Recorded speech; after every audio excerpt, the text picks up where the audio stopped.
Everyone, welcome back to my channel PS blog Shilpi. तो friends, I hope आप सभी अच्छे होंगे और मैं भी अच्छी हूँ।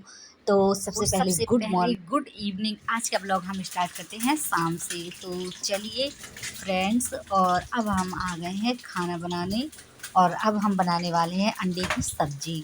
और ये था कि आज मौसम भी, जैसे आप लोगों को बता दूं, कि ठंडा है। इस वजह से मैंने बोला था कि चलो आज अंडे ही बना लिए जाएंगे, क्योंकि मौसम भी ठंडा है और सब लोगों को हल्का हल्का जुकाम भी है। हालांकि है तो ये गर्मियों का मौसम, लेकिन वो होता है ना, थोड़ा बहुत चेंजेस आ जाते हैं। तो हमारे महाराजगंज साइड और ये ठंडा मौसम है, आज भी था, कल भी था। 2 दिन से लगातार ठंडा मौसम हो रहा है। हालांकि अभी तक तो आप लोगों को मैं क्या ही बताऊँ, इतनी गर्मी होती थी और बहुत ज़्यादा लपट चलती थी। लेकिन अब हाल ही में, अभी हाल तो ये है कि मौसम ठंडा है और ज़्यादा दिक्कत नहीं हो रही है। तो चलिए, आप लोग जानते हैं कि मौसम जैसे ही चेंज होने की वजह से, जैसे ही मौसम चेंज होता है ना, तो फिर ये हो जाता है कि सर्दी जुकाम खांसी ये सारी चीज़ें होने लगती हैं।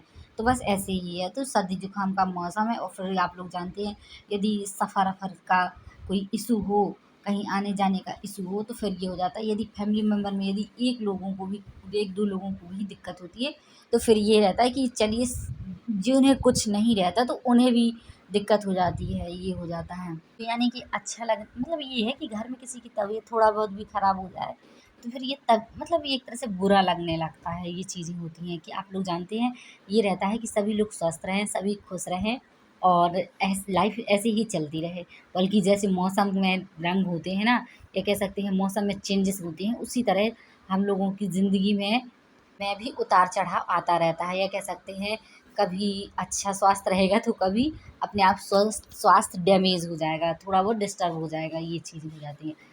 तो चलिए, और अब सर्दी जुकाम वैसे तो सबकी सही ही है।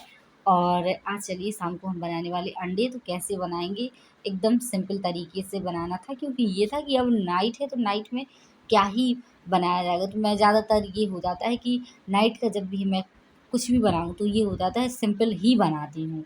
और उसमें मसाले ज़्यादा ऐड नहीं करती हूँ, सिर्फ प्याज, लहसुन और टमाटर, ये चीज़ें, सारी चीज़ें इस तरीके से बनाऊँगी। देखा आपने, ये फाइनली अब ये सब छोटे मोटे, यदि इलायची वगैरह डालना है तो थोड़ा बहुत कूट के डाल देती हूँ। इस तरीके से मैं बनाती हूँ, और आप लोग किस तरीके से बनाते हो, तो ये तो आप लोग ही बता सकते हैं। फाइनली सारे काम अब हो गई है, तो अब गुड नाइट। और अब ये सुबह मॉर्निंग, अब ये था, ये तिली रखी थी ना, तो फिर लग रहा था कि पहले मैंने कपड़े में डाली थी, छत में डाली तो बहुत तेज़ हवा चल रही थी, फिर छत में डाली तो फिर उठा के ले आई, 1 घंटे सुखाया, हल्की हवा में सूख गई।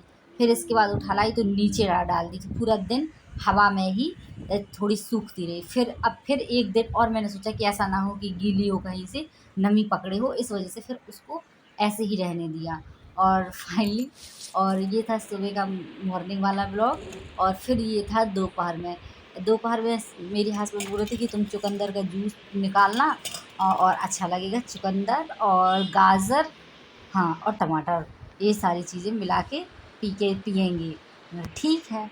और वैसे मैंने चुकंदर तो मंगाया था अपने बालों के लिए, एक, और फिर भी मुझे अच्छा लगता है ना, बरगंडी कलर आ जाता है बालों में लगाने से, तो फिर इस वजह से। और फिर क्या था, फिर ये था कि साड़ी रखी थी, मैं 2-3 दिन से सोच रही थी कि साड़ी को अपना, अ, जैसे मैंने वहाँ से सिलवाया था ना, तो ये एकदम जो उसके वो रहते हैं, बटन रहती हैं, तो ये तो वो थोड़ी-सी बिल्कुल एकदम ढीली-ढीली सी, तो उनको सही किया, टाइट किया। और फिर ये था कि चलो, अब साड़ी आज नहीं पहन रहे हैं किसी कारणवश। अब गर्मी, जब मौसम ज़्यादा गर्म रहता है ना, तो फिर ये लगता है कि गर्मी में क्या ही पहना जाए। साड़ी तो वैसे भी नहीं, हम पहनते भी नहीं हैं, तो फिर ये रहता है हमारे लिए, साड़ी यूनिक सी रहती है, और डेली पहनते नहीं है तो हैबिट भी नहीं रहती है, तो ये चीज़ें हो जाती हैं। और आज तो इतनी गर्मी थी, तो कुछ क्या ही बताया जाए।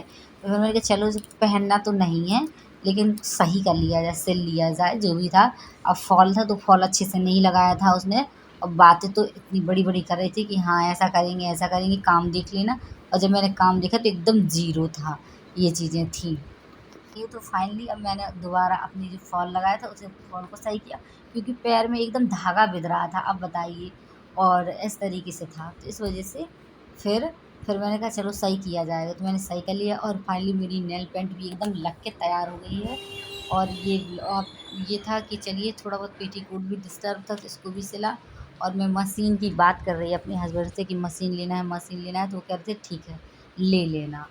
कपड़े वपड़े इसमें यदि अपनी फट जाती है तो यूपी की दिक्कत एल्टी जाती है, ग्रेड तो छोटा है सा भी और सिलवाना जीआईसी ये है 5 रुपये में काम हो और जाना है, तो यहाँ 30-40 रुपये ऐसे ही देना पड़ता है। और काम भी ऐसा कि शायद समझ ना आए, अच्छा भी ना जाए, दोबारा जाओ, परेशानी होती है। इस वजह से मुझे लगता है कि यदि हम हैं 2-4 लोग रहते हैं तो मशीन तो होनी ही चाहिए। यदि कपड़े फट जाते हैं तो अपना सिल लिया जाता है। और चलिए, तो आज बोल रहे थे कि चलो लेना हो तो तुम्हें ले लेना, लेकिन अभी तो नहीं लूँगी मैं। कह कहा था कि चलो ठीक है, लेकिन हाँ बोल दिया है तो मतलब ये है कि आगे पीछे तो आ ही जाएगी, ये चीज़ें थी। और फिर मैं लेट गई, पढ़ना था मुझे लेकिन मैंने पढ़ाई नहीं की। डीएलएड की, जैसे मैंने बताया आप लोगों को कि डीएलएड में मेरा अब एग्ज़ाम भी होने वाले हैं। तो अब एग्ज़ाम तो होने वाले हैं, लेकिन की तैयारी तो मैंने की ही नहीं है, क्योंकि दिन का मालूम ही नहीं चलता है। और बस जैसे 12-1 बजे तक सारी काम करके फुर्सत हो और बस फिर ये हो जाता है कि ये चीज़ें करना, वो चीज़ें करना, कुछ अलग कर लिया जाए, कुछ और चीज़ें रहती हैं, छोटी-मोटी एक्टिविटी रहती है। तो आज मैंने ओनली कितने आधा 1 घंटे ही पढ़ा होगा। और फिर मैंने थोड़ा-सा ब्लॉग भी बना लिया। और मैंने सिर्फ़ बाल विकास ही पढ़ी है आज। सुबह जल्दी उठ ही नहीं थी। आजकल तो ये रहता है कि टाइम का भी पता नहीं चलता, जैसे मौसम ठंडा रहता है ना, तो बड़ी नींद आ जाती है, थोड़ा-सा लेट गए तो बस नींद आ जाएगी, तो 1-2 घंटे ऐसे चलेगा। और 1-2 घंटे 2 दिन से मैं अपनी सहेली के पास चली जा रही हूँ, तो मैं उस वजह से मेरा ये रहता है कि 1 घंटे भी नहीं पढ़ाई हो पा रही है। यदि बस बीच के बीच 2 घंटे 3, 4, 5 ये चीज़ें मेरी थोड़ी बहुत फ्री का टाइम है। 12 तो मेरा ऐसे ही बज जाता है, पता ही नहीं चलता। खाना ना खा के फ्री हुए और 1 बजे से, और खाना खा के फ्री हुए तो थोड़ा आराम करने का मन करने लगता है। और फिर जैसे ही ये आ गए तो चलो इन्हीं के लोग, इनका भी ये रहता है कि चलो सिर दबा दिया जाए, थक गए होंगे, तो ये चीज़ें हो जाती हैं। दिन एकदम छोटा-सा होने लगा है और एग्ज़ाम भी अब नज़दीक ही आते जा रहे हैं। हालाँकि इसकी प्लानिंग थी कि चलो अब आप लोगों के यहाँ क्या बोलते, क्या नहीं बोलते पता नहीं। आज की प्लानिंग थी कि गुलगुला बनाना है। तो ये था कि उसका पेस्ट बना के रख दिया सुबह, और सुबह बना के रख दिया, फिर अपना सारा काम किया, झाड़ू पोछा बर्तन सारी चीज़ें, और साफ़ सफाई वगैरह जो भी करना होता है वो सारी चीज़ें की। और फिर नहा धो के खाना खा के फिर 1-2 घंटे के लिए मैं खुद सो गई। फिर इसके बाद अपनी सहेली के पास चली गई। टाइम चला गया, आधा घंटे थोड़ा सा पढ़ाई की, और जैसे आप लोग देख पा रहे हैं तो ये आज का ही ब्लॉग है। इतने में ही टाइम चला जाता। फिर मुझे याद आया कि ऐसा ना हो कि पेस्ट ख़राब हो जाए और दिक्कत होने लगी। मैंने बाल विकास में सिर्फ़ और सिर्फ़ क्या पढ़ा था, हाँ, सहस्वावस्था पढ़ी, सहस्वावस्था, और जन्म में की समय, बच्चों में कौन-कौन सी अवस्थाएँ पाई जाती हैं, ये सारी चीज़ें पढ़ी। और जैसे संवेग, संवेग कौन-कौन से पाए जाते हैं, ये सारी चीज़ें पढ़ी। और तो चलिए मैंने थोड़ा-सा लिखा, मेरी जैसे ये था कि चलो लिख के याद करेंगे ना तो हेडिंग तो याद रहेंगी। बाकी का तो ऐसा कि स्टोरी टाइप पढ़ लिया, लेकिन है ना, लिख के थोड़ा-सा हेडिंग पढ़ लो ना तो फिर ये हो जाता है कि चलो हेडिंग याद रहेंगी तो फिर अब मैं कुछ भी लिख पाऊँगी। और शब्द भी अपने आप थोड़ा-सा पढ़ लो तो फिर ये हो जाता है, शब्द भी कलेक्ट हो जाते हैं। और यदि हेडिंग याद है ना तो लिखने में भी आसानी हो जाती है, क्योंकि आप लोग उससे ना एक एक इमेजिन कर सकते हैं, कॉन्सेप्ट क्लियर हो जाता है। तो ये चीज़ें थी। और जैसे कि मैंने आप लोगों को कई बार बताया कि मेरे ब्लॉग में किसी ने हाँ, एमपी से, छतरपुर पता नहीं कहाँ से थी, तो उन्होंने बोला था कि ये डीएड वाली। तो मैंने आप लोगों को कई बार बताया कि मैं आप लोगों को बताया कि मेरा डीएड तो ठीक है, डीएड वाली तो हूँ, लेकिन मेरा बीएड भी कंप्लीट है, मेरा एमएससी बीएड कंप्लीट है, मेरी सारी एजुकेशन कंप्लीट है। बशर्ते ये था कि चलो ये नहीं किया तुमने तो ये भी कर लो। और इंतज़ार किसी और चीज़ का कर रहे थे, करने कुछ और लगे। तो ये था, तो बस ये हो जाता है कि, और तो आप लोग जानते हैं जैसे टीजीटी, पीजीटी, एलटी ग्रेड, ये इसमें ये हो जाता है कि सीटें कम रहती हैं और कॉम्पिटिशन हाई रहता है। लेकिन इसमें ऐसा है कि सीटें ज़्यादा होती हैं तो बस ये होने के चांसेस ज़्यादा रहते हैं। और प्लस अपना होम टाउन को मिल जाता है, यदि हो जाता है तब। की तो बात ही दूर है, आप लोग तो जानते हैं जब वैकेंसी ही नहीं आएँगी तो होगा क्या? तो मैं तो अकेली नहीं हूँ, बहुत सारे लाखों की संख्या में ऐसे लोग हैं जो वैकेंसी का इंतज़ार करते-करते ओवर एज हो गए, वैकेंसी का इंतज़ार करते उनकी होप ख़त्म हो गई, और वैकेंसी का इंतज़ार करते-करते ये हो गया कि अब हमारा नहीं हो पाएगा, ये चीज़ें हो जाती हैं। के साथ नहीं है। पता आप लोग खुद जानते हैं, डीएड बीएड करने वाले अभी जो शिक्षक बनना चाहते हैं या कह सकते हैं भावी शिक्षक शिक्षिका बनना चाहते हैं, उनके लिए कितनी कठिनाई का समय चल रहा है। हालाँकि हर एक विभाग में जैसे आप लोग जानते हैं वैकेंसी तो खाली हैं, लेकिन सरकार देना नहीं चाहती है। बस वही चीज़ें हैं। वैकेंसी आएँगी तो ऐसा तो है होगा नहीं कि लोगों को रोज़गार मिलेगा नहीं, लेकिन वैकेंसी ही नहीं आएँगी तो लोगों को रोज़गार मिलेगा तो कहाँ से ही मिलेगा। इस समय से वैकेंसियाँ आएँ तो जिन्हें बहुत ज़्यादा रिक्वायरमेंट है, तो वो पूरी फ़ोकस्ड होके और जो वास्तविक इंटेलिजेंट है तो वो भी कहीं न कहीं यदि उनका एक बार चूक जाएगा तो दूसरी बार, यदि जो शिक्षक बनना चाहते हैं तो मौका बात है अपॉर्च्युनिटी मिलना। अपॉर्च्युनिटी ना मिलना भी एक अपने आप में बहुत सैडनेस वाली कंडीशन रहती है। बस वही मेरे साथ है।